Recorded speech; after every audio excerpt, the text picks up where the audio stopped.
We're planning to do about 35 minutes worth of content and then open it up for question and answer, allow you guys to share your observations and your thoughts, and hopefully answer all the questions that you put in. And the question that we asked in the registration form was, what disrupts focus for your team?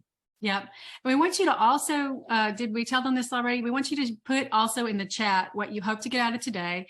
And don't worry if you missed the first session, October 28th, Building Trust and Alignment, because we can send you the video to this one and the last one when we do the follow-up to this email. I think 4 or 5 of y'all on this call today did come last month, but not everybody. So you're not alone if you missed last month's. And then you can be sure to tune in January as well. Right. And today we're going to move a little bit deeper into strategies to prioritize and focus. Our first session was on trust and alignment, and that creates alignment within your team. The second one will focus a bit more on leadership focus, and it helps you to get everybody on the same page. And that's what causes the problems that are created when we are not on priorities. We're not clear on what needs to be done next. We become scattered, we lose focus, and we drain our energy. And so we want to talk a little bit about that in terms of how it works individually and how it works within a team and within an organization, and why it's important to be clear. You know, some of you on the call, we've known, like Jeff, I worked with you, what we said back in 2008. I haven't seen you since 2008. Lori, Priscilla and I worked with you with a client as late as 9 months ago. Some of you guys are new friends. Some of you, one or both of us have known you for a while. But just real quick, I'm Eliska, and this is Priscilla, and we started working together during COVID. We were working with, we both knew another consultant that we connected with who said, you know, you two should meet. And it was a lady that we both individually hired with previous organizations years ago to facilitate. And she said, you know, you guys should meet. You're so much alike, and I think you'd really love working together. And so we had a couple of coffee dates on our back porches during COVID. And a few months later, we started Balanced Culture Consulting. And that was 2 years ago. Right. And we started talking about during COVID that everything was out of balance and that people were reacting so strongly because everything was in a fray. Everybody was churning and things were different and disrupted. And we realized what we all needed was balance. We needed to be able to step back and make decisions rather than react to things. And as we did that, that's where we came up with the name for Balanced Culture. And we love doing culture. We love helping people understand how to develop themselves and how to develop organizations and how to make and observe and make decisions that are based on what they're observing rather than reacting to. And what we came up with was 3 basic pillars that we use in our organizational development. The first one is called strategic alignment. When you're looking to, and if you were in the last class, you'll recognize this slide. When you get everybody aligned and going in the same direction, this is when you begin to conserve energy and become more efficient. And it's called strategic alignment because you want it throughout the organization.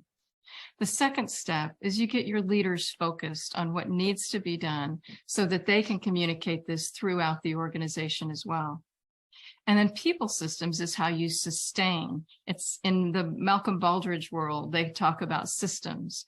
We talk about it in terms of people systems because it's the people that are inside the organization as well as outside the organization.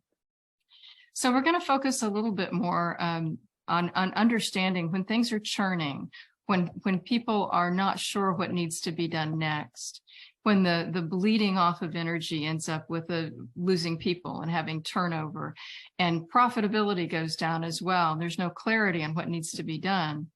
That's when we really need to double down and look at what's the most important thing within the organization and what should we be focused on. So when you're feeling like things are just coming at you and there's no clarity on what to do next, we all tend to just work harder. And yet studies have shown working harder doesn't really get you the results you're looking for. In fact, there are two studies 100 years apart that said that if you look at productivity, it actually drops when people are working excessive hours. And one of the things we want you to think about is when you're in that fray, you need to be able to know what to do first and then second and then third, right? You need to prioritize. You want to think about going within, taking a look at yourself, taking some quiet time, or you may need to go outside yourself, get somebody else to give you a perspective. It could be a friend, it could be a trusted colleague, it could be a consultant. We've even found that we needed a consultant to help us with things that we didn't know about, like marketing, which is predictive ROI. We're really glad to have them on our team. So the first thing, when you move on from, when you look at within the organization, what you need to be focused on as a team, we talked about strategic alignment, and that's looking at the values that drive the organization. I am hearing a little bit of background noise there. We may need to mute. So when we look at we agree on the values that drive the organization. That's the first step in getting everybody focused. We talked about strategic alignment. We want to review that on an annual basis. You need to renew and agree that what we're doing is what we say we're doing is what we are doing. And this relates to mission and vision and values when you're looking at your culture, what you espouse to believe in.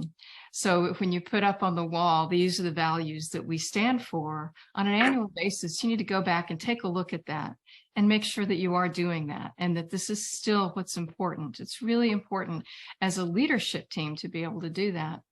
And then starting at the top is having that leadership team be focused.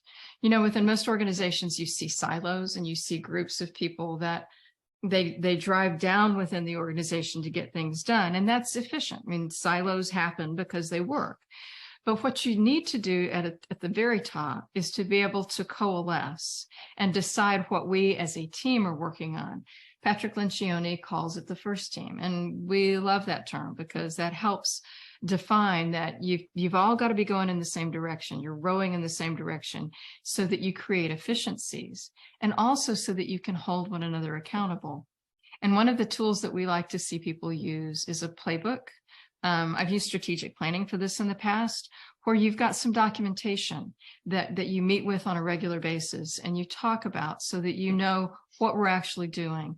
We think we know what everybody's doing and we think we know what we should be doing, but making sure that you're visiting that together as a team is really important. And then leading deliberately, modeling the way and showing your team how they fit into the bigger picture helps you to develop future leaders. If you think about your job as a leader, as how you can develop those around you, you begin to model, not only model the way, but leverage the team and their whole selves. And what we talked about with the CEO last week, who was saying, after he'd been working with us for about 9 months and we were working with all of their executives, he said, I've shifted from doing 25% of my time developmental and 75% tasks to flip-flop.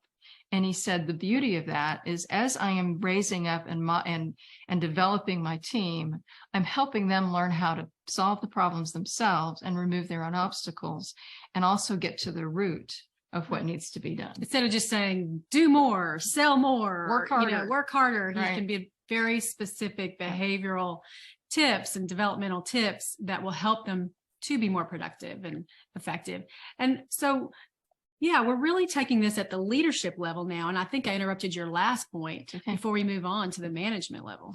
Well, yeah. And so making time is about reflecting and contemplating and resting. And so there's so many resources, so much research out there right now that you can find that talks about the importance of reflection, contemplation. We don't truly learn until we've stepped back and reflected. So we're in the middle of the fray and we're working as hard as we can. And the work that we're doing is right in front of us. But if we step back and take a look at it, that's when we begin to learn. And one of the great tools, and I read an article about it a couple of weeks ago about journaling in the more senior your position is, the more important it is to keep a journal. And I love journaling. It really helps you to take a look. But the formula that they were using was, when you're going through at the end of the day, or even at the beginning of the day, take time to look at what went well, how you reacted, how you could have reacted, what you would have done differently. And that's where you begin to grow as a leader. And taking time to step back and rest also gives you the balance that you need in order to be more effective. You can begin to look at the priorities better.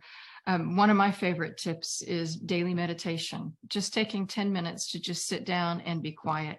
And what that does is renews the energy that you have in order that you can really focus on what needs to be done. Well, it makes sense when we exercise. They say, work the arms one day and then take a rest and then work your legs. And I think it's the same way when you're leading, that, you need to work and you go hard, but then you also have to kind of flip that switch and listen to some music or go on a walk, somehow, stop what you're doing, and your mind figures out some of your problems. How many of us solve problems at night in bed or in the shower, and it's when you're taking that break and that rest time away from work that often you figure out the priorities, you make connections that your mind isn't doing when you're in the midst of the work. Yeah. So I can't stress enough how important it is. And, sometimes, Priscilla, we like to use, y'all may notice we say a lot, like, thanks for sharing us letting us be on your journey. And we use a lot of journey and hiking type of outdoorsy phrases in our presentations. And it made me think, when you're scaling a summit, like an Everest type summit, you have a Sherpa guiding you, and the Sherpa, to make sure you reach that summit,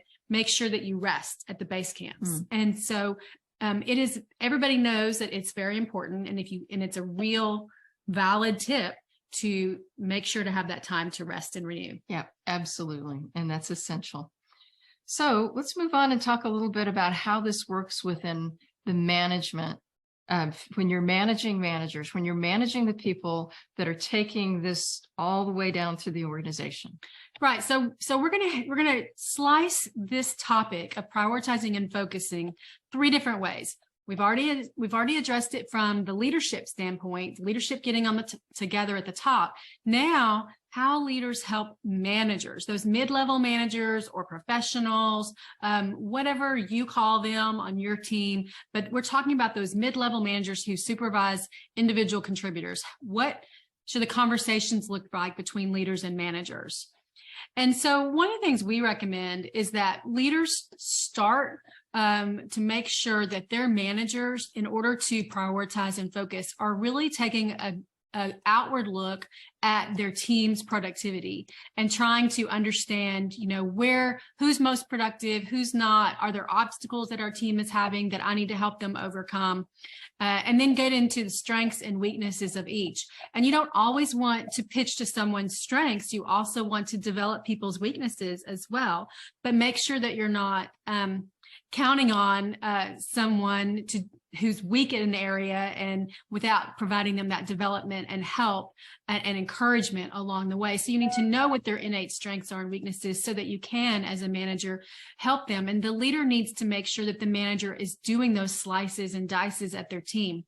And then the leader needs to encourage the manager to also look inward. And the leader and the manager need to have a dialogue about, are there some honest, they need to be honest and say, are there some persistent personnel issues that we've inadvertently created because maybe we failed to handle an issue? Maybe we've kept someone on too long because they've been with the company 12 years and they've done a good job. We've moved them from place to place, and they've done a good job, but not a great job, and they're not a good fit. And, and so if there's issues like that you've not handled to your best, this is a time to do that, to go ahead and draw that line in the sand and say, we're either going to move them up or we're going to move them out and get them in the right place. Because what you find is that teams will be more productive and will have better focus when those sort of nagging personnel issues are managed and managed properly. Absolutely.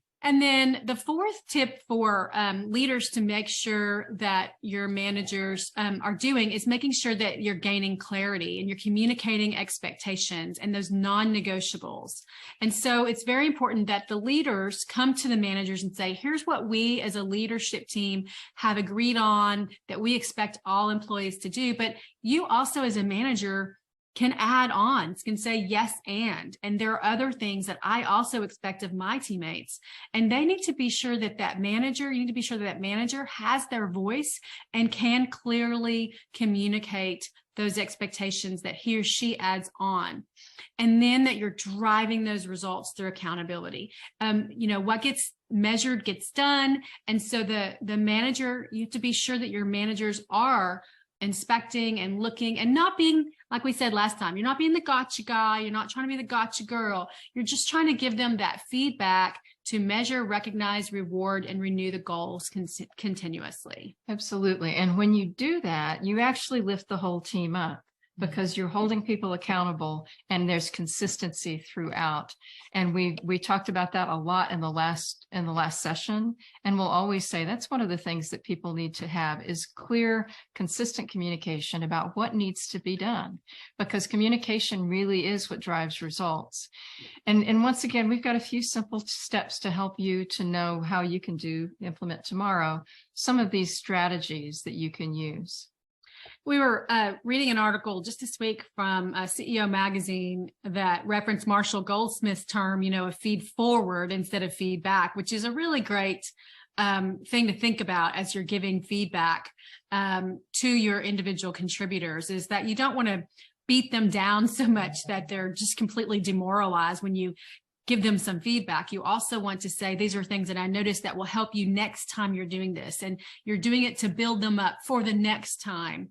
And they do have a future in the company. They are important and you're giving them that feed forward. So that's something to consider if you haven't read that. Because if you think about it, if you're giving somebody feedback, which we all do and we need, we can't change what we've already done, but we can change what we're going to do. And that's what gives hope.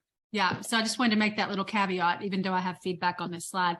But so we're now kind of transitioning to, no, we're still actually in the mid manager part.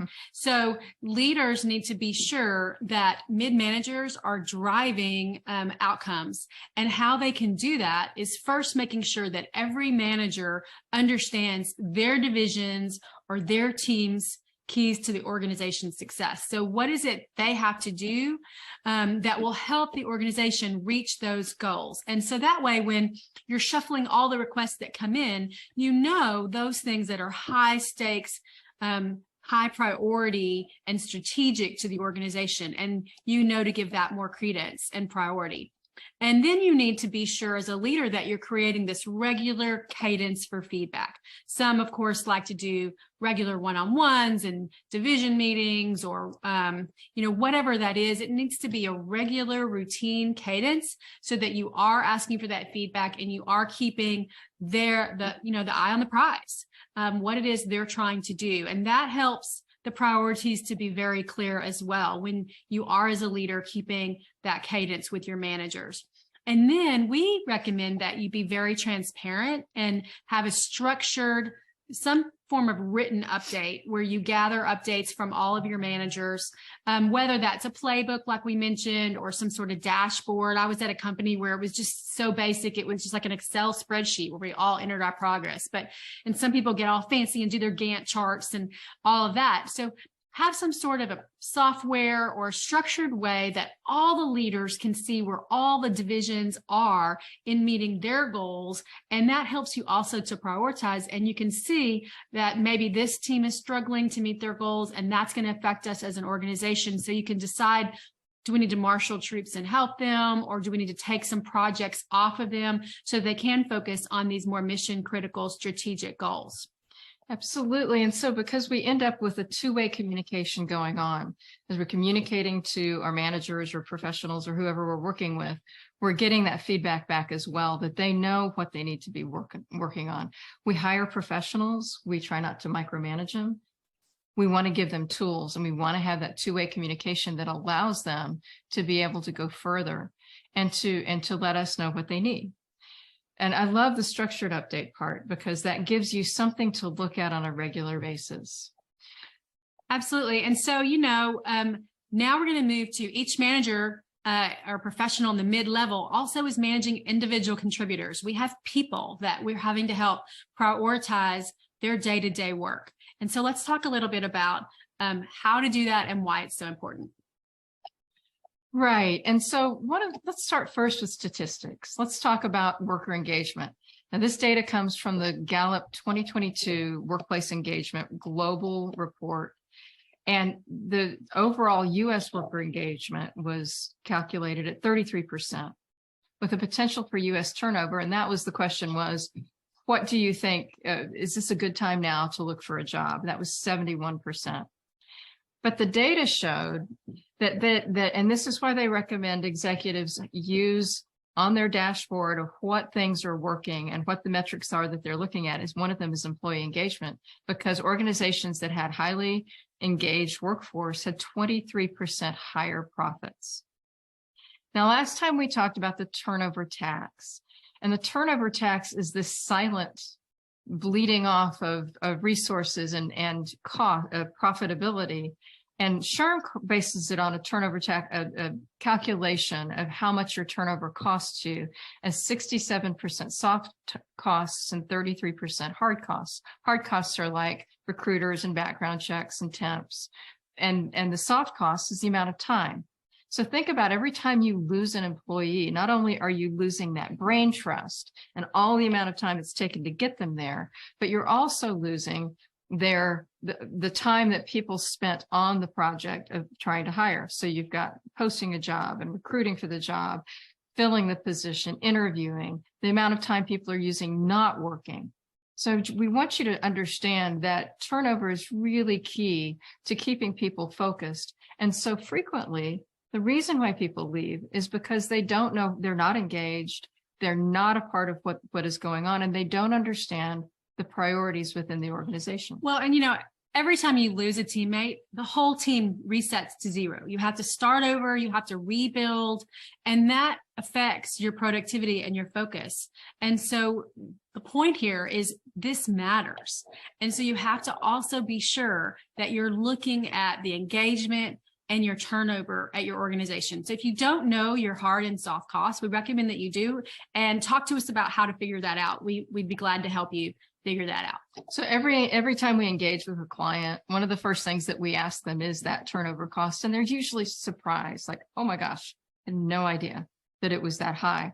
And again, back to the engagement of employees within a team, when you have to start over from the beginning, not only do you lose your momentum of where you were, but also the synergy of a team. And building a strong team and a team that works well together takes intentionality. And the common factor in any organization is people, whether it's an engineering firm or whether it's an individual one-person shop, or it's a huge Fortune 500 company. You've got people. People are what get things done. And so people need to be considered in the equation. And it's one of the balance parts of the balanced culture, is understanding what people need. If you were with us last time, we talked about how important it is for people to feel engaged and a part of something bigger than themselves. And we used the great legend that was about NASA, where President Kennedy was walking through NASA and saw somebody sweeping and asked what they were doing. And they said, well, Mr. President, I'm putting a man on the moon. People need to feel connected to something bigger than themselves. They also need relationships within their body of the people they're working with. According to a Gallup poll, 22% of the people who were working said that they were unhappy. And actually the word that they used was sad. And 50% were worried. And so this is important, because if you allow people, if you focus too much on the work and everybody's driving towards the end goal, and you don't allow people to interact with one another and have that community, you're depriving them of something that really helps keep them going.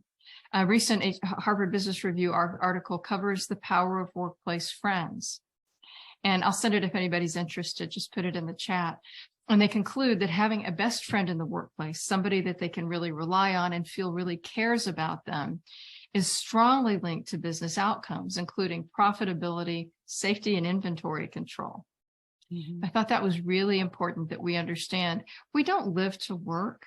We work to live, but we spend more time with the people that we work with on a daily basis than we do with the people in our other people in our lives. So it's really important that while we're working, that we allow people an opportunity to achieve personal development. You know, I saw a LinkedIn post the other day, and it was a girl complaining that she worked with a group of architects, and she was in marketing, and they were mandating. Now, I'm not recommending you mandate socializing, but they were mandating that she socialize with the architects at after hours, you know, drink, sip and learn, or sip and chat. And she said she didn't want to get to know them. She, you know, they're all alike. They all have the same background. She's nothing like them, and she has no interest in socializing after work, especially if she's not getting paid. And, but her leaders were saying, you know, you're going to have to leave if you refuse to socialize. Her leaders got that socializing and getting to know each other in the workplace beyond work is important.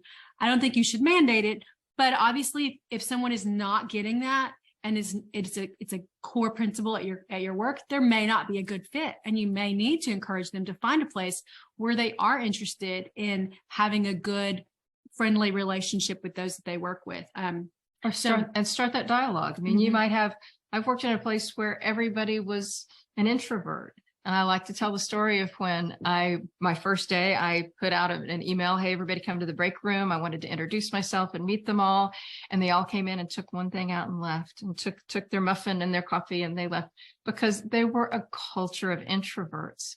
You can have a culture of introverts, but you have to understand where people are and how you connect with them and how to connect them, how to get people to work together and be comfortable in their environment. So one of the big things that we notice is that when people are not feeling connected, as we said a minute ago, that they're not engaged and we're not getting the best out of them that we can. And in a recent study that we read, 85% of people within an organization are unsure of the organization's goals. That number really floored me. Can you imagine that, Brian? I see you shaking your head. Like 85% of individual contributors have no clue what the organizational goals are. I mean, that's why we're not prioritizing and focusing, because we're not even making sure they know. So let's talk through some tips on how to get the front line to understand what the organizational goals are and what their role is. And the first thing is to start with gaining clarity on what your responsibilities are. This is what we have you on the team doing. This is what we need for you to do. And then how do we do it and why? That's those expectations that you also have to be very clear. You've heard this before. This is not new, so we're not going to go into deep on it because we've already talked about it. But that's very important that you're drilling this down from the leadership level to the managers to the individual contributors, that they have clarity and that they understand what's expected of them. Then this key part is the third. They have to see, you have to connect that dot with them.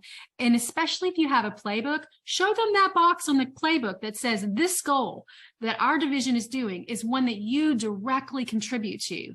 And when they see how what they do contributes to a goal that meets a strategic imperative for the organization, it gives them so much more fulfillment and satisfaction, understanding that I'm not just paid to come in and, you know, draft social media posts or do this or do that. I am actually helping to meet this strategic goal. So you have to also track and celebrate and give those constant feedback, you know, and redirection when things are off track. So those are the simple steps to making sure that individual contributors are helping to prioritize what's most important for the organization's success. Right. And tracking and celebrating success is that same principle of what's measured, what's rewarded will be repeated. Right. And that's such an important. One of the things that we noticed that a lot of people talked about in the questions when we asked the question, what disrupts focus for your team, was that when there's a lot that's coming in, a lot of different requests, too many priorities, overwhelming workloads, too many urgent requests. And again, we're teaching the concept of going back to the very basics. Why are we here? What is it that we should be focusing on? And I'm laughing at y'all's comments because Brian, you talked about forced fun, and we used to call it in our family whenever we had family gatherings, we called it mandatory family fun. So we're having some mandatory family fun. Everybody has to come here, and we made doilies. Into Christmas trees or whatever it was, or we made Oreo turkey cake cookies, and the men hated it, but we made the best memories as a family. Yeah. And eventually we had to quit using the term mandatory family fun because it became like a cuss word to the men. But it was fun. But it was fun. Yeah. And so I love it. And I love, Hannah, that you said, people forced you to socialize and now you adore them. That's and great. They hooked you. I love that. They hooked you into the value of that. And it really becomes a way of getting people to just relax and enjoy each other's company and think about things other than gotta do, but be able to relax. So we heard all of these items that you said, and they were, the people that submitted answer the question of what disrupts focus on your team. It was a lot of, I have so many priorities. I have competing requests. Everything's urgent. So it was a lot of that. And it's just a very stressful response, right? That we're feeling from all of these combating priorities. And so we felt like you really needed to see a prioritizing matrix that we like to use. And there's many ways to tackle this beast, but this is ours. And so we recommend that you start creating just a simple list, but be sure, one key is be sure that everything on that list that the deadline, because people will say, I need this ASAP. And I don't know about you, but when someone tells me ASAP, it kind of goes to the top of my list and I feel like it's burning and I have to get it done right now. But that's not the healthiest thing for your team and maybe even for the organization. The healthiest thing is to know ASAP is not on my calendar. ASAP is not a date on my calendar. I need to know what date that is on my calendar. So that's a practice you can learn today and start tomorrow, and it will really help you to prioritize and focus. Then to take that up a notch, we recommend that you do this. And so you take all those items on your to-do list and you ask yourself on this matrix. Now, this matrix can be really overwhelming when you first look at it. So look at the horizontal axis and then look at the vertical. So we're going to look at the horizontal and go up. If you're going up, you're looking at those things that are strategic and going to help your organization achieve its goals. They have a high growth potential for the firm.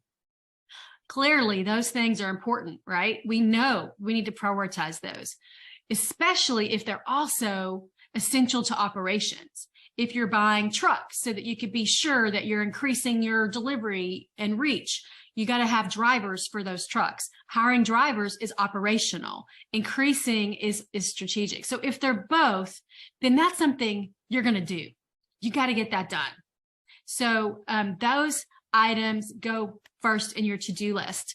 Then you want to think about those that are still strategic and high growth value, but they're not essential to my operations. That means they're still extremely important to the organization, and my department or the individual contributors that I lead need to dedicate time to tackle that project.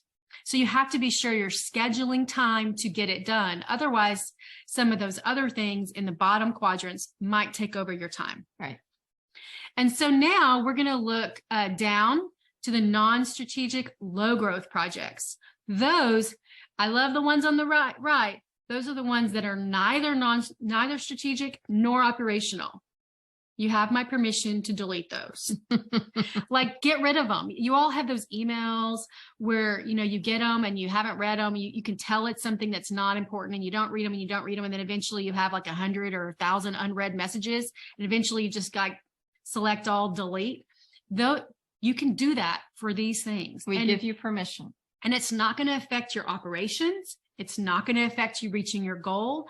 And by understanding one another's on your manager team or your leadership team's goals and how they contribute to the bigger picture, you can know what is important and not, and you can delete those that are truly not relevant to the strategic plan nor operational.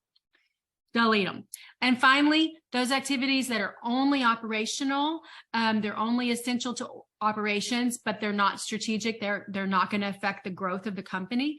Those are things that still need to get done, but you could ask yourself, do they need to be done by me, or can I be sure that they're delegated to another teammate?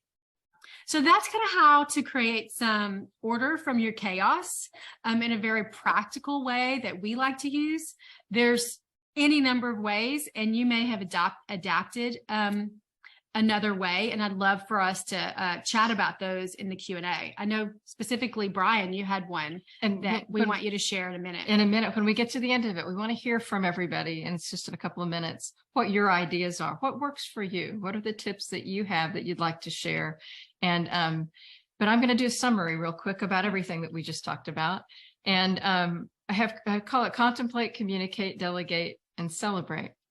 So if you were to summarize everything that we talked about, the first thing would be contemplate. Really think about, what are the priorities of the organization? What are our values? What do we stand for? What's important? Those are the things that should get our time and attention. We also encourage internal reflection. As a leader, being able to look at yourself, to look at what you're doing, journaling, taking time that's quiet. Leading the way takes real introspection. The second thing is communicate. How will they know if we don't tell them?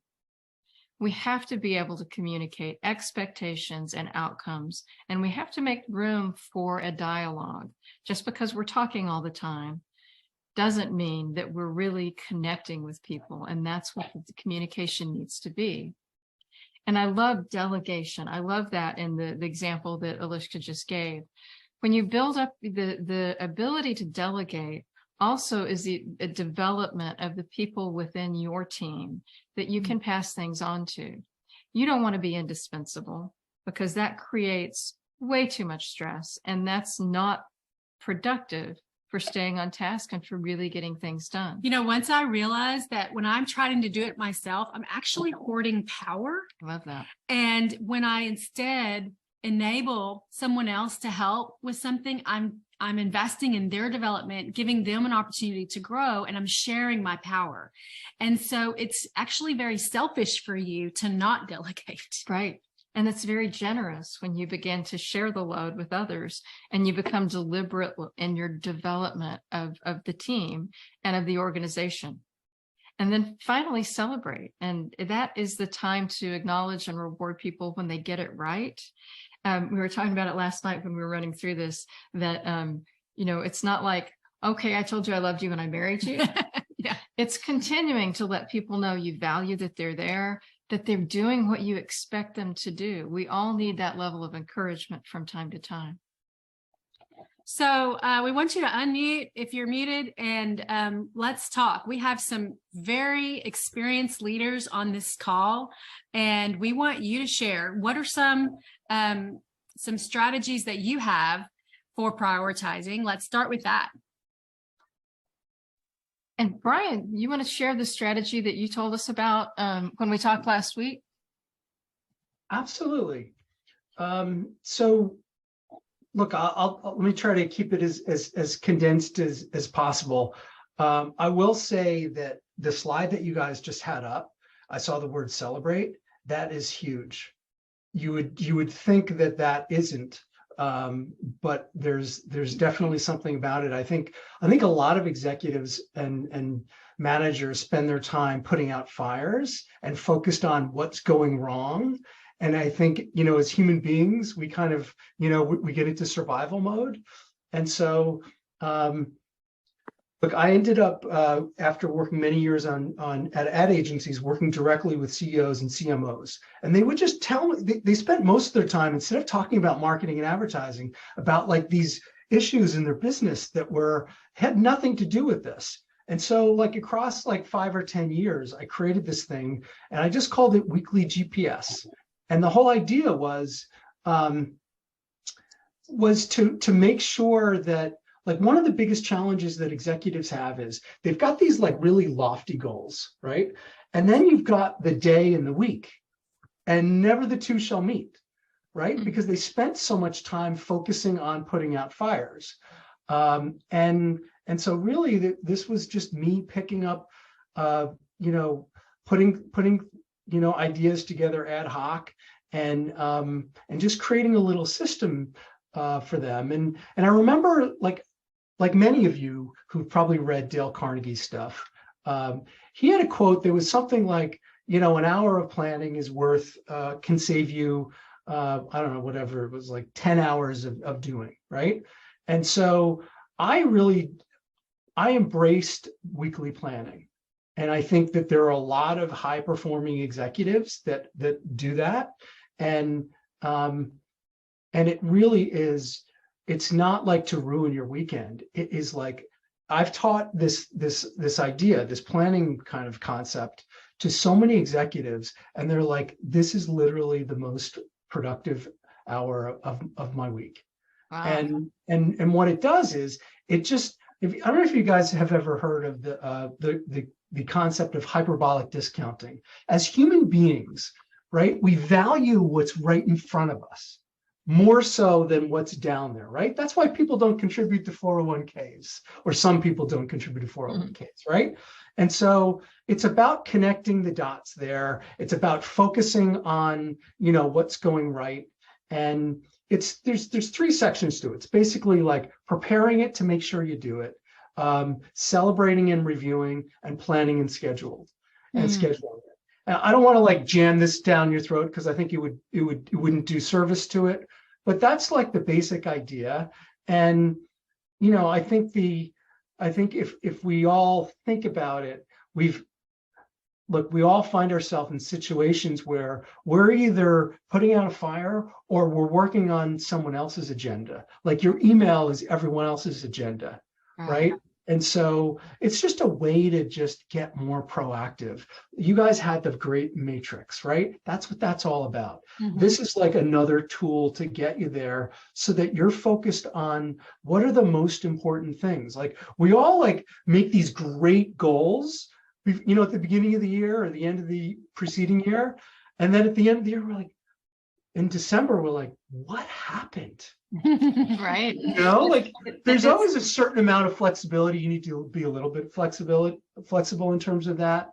But that's, you know, look, that's the gist of it. The gist of it is really just, it's like staying on the bigger tasks, like focusing on the bigger things, because it's like, who cares if like, there's like always like a million little things to do, but you know, there's also some human psychology, you know, it's like when things are really busy, our closet's really clean, you know, we tend to like more easily go to the little things as opposed to taking on the big things. And this helps, you know, I think if you can find a tool that will help you focus on the bigger things, one of the things is just what you guys shared. And then this is kind of like the similar thing. And sounds like it is taking your priorities, making sure that you're clear on what those big things are, and then the smaller things, how to fit them into it, but not to get distracted by them. It's like that upper right quadrant. You have to schedule the time for the things that are important. Yeah. Absolutely. Creating some visual reminders. Yeah. Creating some visual reminders, right? Oh, yeah. Because, you know, we've all like, you know, taken great notes on this great thing. And then a week later, we're like, what happened to it? Yeah. So like having something that's in front of us, you know, digital, I'm the techiest person in the world, but there's some old school things that are really, really helpful. Absolutely. Like you know, technology can be a friend, but it can also be a foe. Yeah. Who else has some tips on how you prioritize? Thank you so much, Brian. I appreciate that. Yeah. Yeah. Anybody else? Jeff, have those gray hairs taught you anything you want to share? Oh, you got to unmute. Yeah, keep this shut and keep these open, I think. Helps me a large portion of the time. No, great input, Brian. Appreciate you sharing that. Great content from this whole thing, and I really appreciate that. I've been scribbling notes. Now I'm going to have my wife come over here and discern what I wrote down because I'm just poor penmanship, but she's been listening in the background. No, great. Been in a lot of different situations where each one of those little tidbits of things that you guys have culminated and put into one slide has really helped throughout the years. Been in some precarious situations where they were life-threatening, and all the plans that you were wanting to do and thought that you were doing in an engineering firm just kind of went out the window because the 50 caliber bullets are flying over, and it's like, we got to stop and regroup here. Yeah. Air evacuation out because of a rescue, all those things. And so I can say that we put our best plan forward. It's about people. Mm-hmm. You can have a really good process put in place, engaging in people, and getting them excited about where we're all going at one time. And that celebration is really important as well. People want to know that they're valued. Yes. And you can't overstroke. That's like petting a cat backwards. It's not productive, but you can, at the right moment, with a genuine heart, say, you know what, Mm-hmm. good job. I saw what you did. Nobody else saw it, but I did. And That's so right. being able to look through your organization and seeing even just the smallest thing, and then pulling aside, not to make a big fanfare out of it, but just pulling aside and saying, hey, that really helped move our process forward. Man, I like the way that you're doing those things. Look for opportunities to engage with everyone on that team. Doesn't have to be deep and, lifelong buddies, give me a hug in the break room kind of thing. But it does need to be genuine. So all good content. I don't want to talk too much. I want to do zero. So powerful, though. Very good, Jeff. Thank you so much for sharing that. That's a powerful reminder. What's buzzing around your mind? What's circling around your mind? Anybody else want to share something that you thought of because of today? I have Hannah had said an accountability check-in with somebody is also someone that also cares about the goals and going back to the communicating your goals throughout the organization. Mm-hmm. So that accountability check-in is really powerful. But then you also have that two-way communication throughout, being purposeful, correct? Yeah, absolutely. So one thing that our team does that's I find a lot of value in is we meet every Monday. For those of you who don't know, our organization, we're fully remote. So we're a team of fully remote people. We meet on Zoom every Monday, and basically we just go through our goals. They're communicated clearly and transparently. We all talk about it as a team, like, hey, are there things we could be doing better?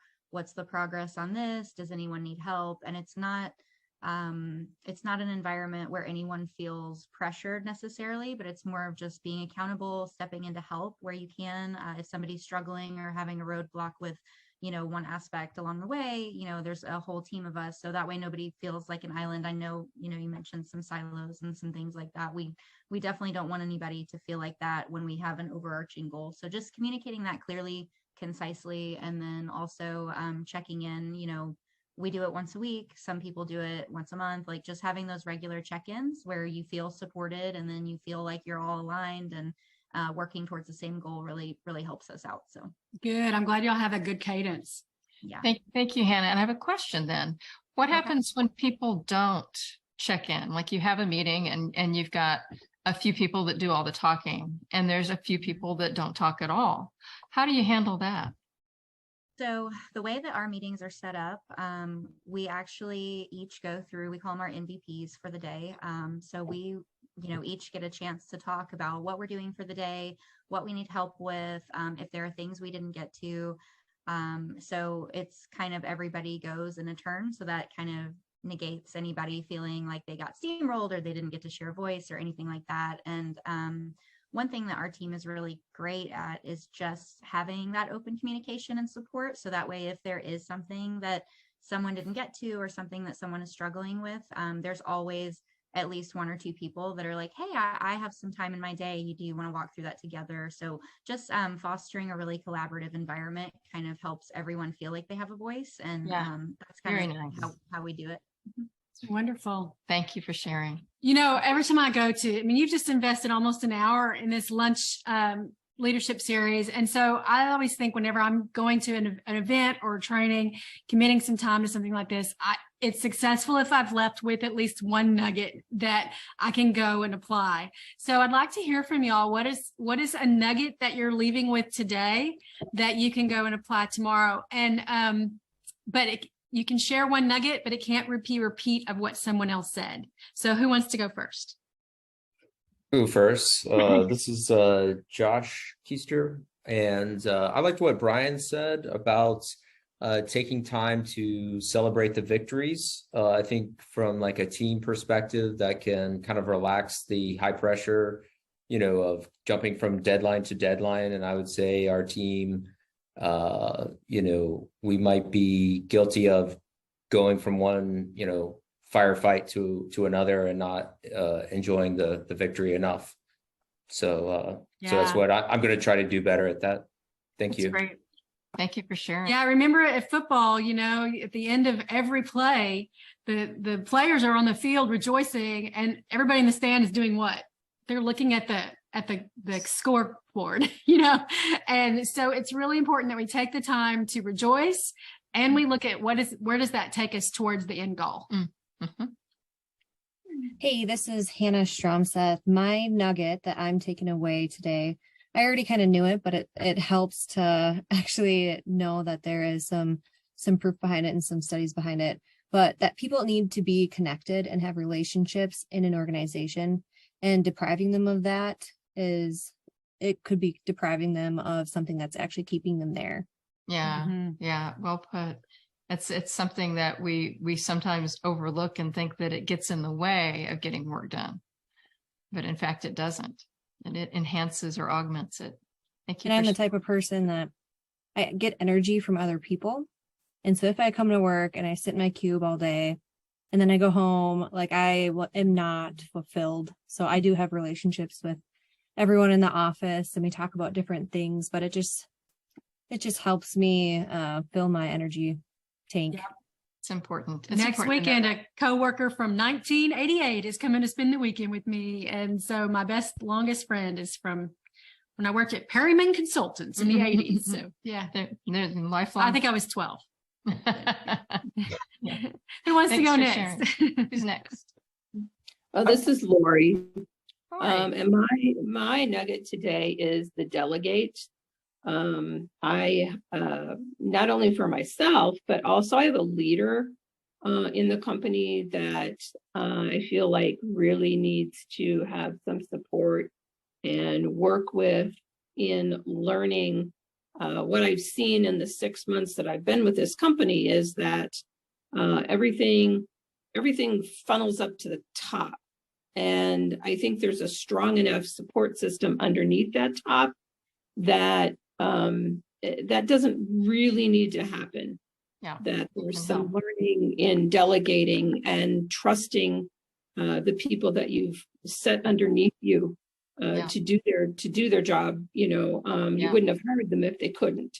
Exactly. And so that's something I think that I'm going to look toward this next year of just kind of working with that person in terms of thinking along those lines. And it would be a culture shift, which is not always easy, but needs, can really be beneficial, I think.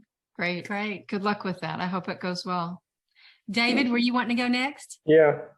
Great. I guess the thing that I picked up on was, and something that I've come across when I was working, is it's really important to make sure everybody understands that professional development is an actual job function. It's not just something you add on extra that when you get time to it, you can do it. This is something that makes everything better, and it's important for everybody to pay attention to it and devote time to it. People think that that's not my real job. It's just, we'll get to that, but it's something that you have to dedicate time to. And, we've all had job descriptions and all that kind of stuff. It's not in there, but maybe it should be. But maybe it should be. Yeah. Well put. And I think the higher up in the organization we go, the more important that should be done deliberately. The more time you should be spending developing others. Yeah. Absolutely. Thank you, David.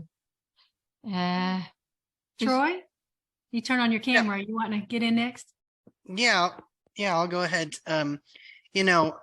Definitely already was aware of this, but I think the statistical information about the correlation between high employee engagement and profitability is a really helpful little bit of info to stress home, how important people are in building your organization and having them engaged. And, I work in a legal environment and, and lead the legal team. And, so bottom line and revenue generation and billing is such an important thing, but you have to take the time for building the people, the most valuable resource on your team and having them engaged. And so seeing that connection there in kind of a data point, I think really drives that, concept that we already kind of knew home to me. So I thought that was real helpful. Yeah, absolutely. And you've always been a big one on the efficiency of understanding people and Myers-Briggs, why it's effective to use it because of efficiency. So yeah, absolutely. Thank you. It's definitely, because I'm an ISTJ, and so I'm always thinking about those kinds of things, and it really is a practical thing. You've got to work with and interact and deal with people, and you can't do it all on your own. So having that team that's engaged is critical. Yeah. We put stats in our presentations for people just like an ISTJ, because we're both feelers and we can talk about culture and happy feely stuff all day long, but we know people need some hard facts too. Yeah. We're intuitive feelers, which makes it even worse. Yeah. Thank you, Troy. So Barry, did you want to share what your nugget is today? Yeah, real quickly, I picked up on sort of the intersection of doing and being. And there's a lot of doing things that help, but if you don't have the being part. So one thing was about the values that you talked about right off the bat and the importance of renewing and reviewing those. But if the top team doesn't hold itself accountable more than once a year, hold itself accountable weekly or every other week for modeling those values, then it's hard to expect anybody else to. And especially when that short-term pressures that hit everybody can squeeze those out. And that's sometimes what leads to turnover and cynicism when folks don't see us walking the talk, even in tough, high stress times. That's right. Absolutely. Thank you for that. It undermines the credibility of the leaders and it fractures those relationships. It's 1:00. I want to give you permission to go if you need to go, but I'd love to hear what the rest of you have as your nuggets. We have Jeff, Megan, and Brian, I believe, that have not shared, right? And Lizzie. Is Lizzie still on the call? Okay. Liz might have left already. Jeff, you want to share real quick? Yeah, you know what? I'm going to go ahead and steal what everybody else said. I mean, no repeats? and you know what? Who made that rule? I don't know. I didn't get to, every time I think, you know what, I'm about to say this, somebody else pops in and it's like, hey, I want to type a message. Stop, be quiet. All of those things. I think, who is it, Barry, that just spoke? Barry, thanks for the top level. If they can't buy in on things, and I'm sorry, I know I'm repeating, but really, the majority of the consulting things and the business development things that I'm involved in, and I hate to say this, but when I trace the problem back through the organization and why we have some kinks and why we're not getting things done and our engineering things are falling, and I end up in the corner office. And the guy is, or the girl, or whoever's in charge is the one that's pointing and blaming and yelling and, mandating. And I've told you these goals, and it's, you know what, you're the problem. And those are uncomfortable conversations to have because, oh, by the way, here's my invoice at the end of the conversation. So the buy-in from the top for the person to get out of the chaotic thinking and to get back into this is where we're going. Just because we have a little bit of a perturbation here and there does not mean you need to overreact in your organization and make knee-jerk changes in personnel. I've known some very successful places that people have been there 30 years. And I've known some that they've been there 30 years too long. But anyhow, I know that place you're talking about. Yeah, we used to work there. That's why I don't work there anymore. No, but all good stuff from you guys. Top level people being level-headed, clear, not knee-jerk. Very important. I'm glad you got some value, Jeff. Yeah, Brian, what's your nugget you're taking away with today if it wasn't stolen already? It wasn't. No, look, I think when you guys were talking about cycles, that really resonated with me. Right? Like the ebb and the flow. I'm an athlete. Like I became one because that was like how I dealt with stress in the ad world. But I also realized, like, I learned all these strategies, the Pareto principle. And so I'm really good at taking like micro breaks. But it just reminded me, and really it's been the focus for the last 18 months to make sure that I take those longer breaks, because they're both needed to prevent burnout. Like taking a day off a week, taking breaks during the day, making sure you get rest, but also taking those where you just like let everything behind, especially, as a business owner, to just to like not think about the business, but to be thinking about, just to let your mind sort things out. So Right. that was a great point that you guys made. Great. I'm glad you got something out of that. And it really helps we have to hear these things over and over again. We may know them, but getting it reinforced, it's like, oh yeah, because the brain, as we know, the brain science, our brains doesn't retain things over time. And we have to be reminded, and it's cyclical. It truly is. So real quick, let's skip this real quick. We're going to send you a follow-up to this meeting where we will invite you to our Facebook group, Building a Balanced Culture. You can go out there and find it now if you don't want to wait. Once we get this video sometime next week, we'll send it out to you guys, upload it to our Facebook group. You can go join it and watch the video from this and the previous session there. And the Facebook group is a place where all of us can nerd out together. We want to give generously to you, and we want you to give generously to one another as a community of peers. And so it's a new group that we started with our October session, and we'll keep building it as we do these leadership lunches over and over again. And so we just want to thank you for joining us. We want to remind you that we're here to help. If you have questions, email, reach out to us. It's not anything that you would bother us with at all. We love to do this, and we love to be a part of the community that we're building.